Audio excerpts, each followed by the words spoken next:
And এটা হলো তরুণিমার বিয়ের লাস্ট ব্লগ। আমরা চলে গেছিলাম ওর বউ ভাতে। সানির বাড়ি যেহেতু আমোদপুরেই, তাই কন্যাযাত্রী আমরা কিন্তু পায়ে হেঁটেই গেলাম। এদিকে দিয়া তোমাদের হাই বলছে, ওদিকে ওর ছেলে চিকেন খাওয়ার জন্য কান্না করছে। আমরা নিজেরা একটু ফটো সেশন করে এখন তরুণিমার কাছে যাওয়ার চেষ্টা করতে লাগলাম, কিন্তু ওর কাছে এতটাই ভিড়, আমরা তো সেই সুযোগই করে উঠতে পারছিলাম না। হলো তরুণিমার মা, তরুণিমা খুব মিষ্টি লাগছিল দুজনকে। কিছুক্ষণ অনুষ্ঠান দেখলাম,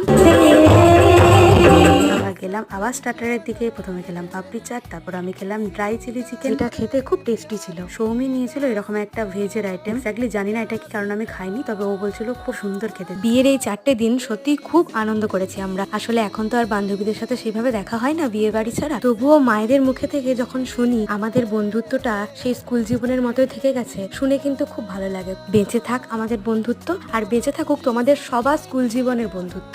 আজকের ভিডিও এখানেই শেষ করছি, দেখা হবে নতুন কোনো ভিডিওতে। সায়োনারা।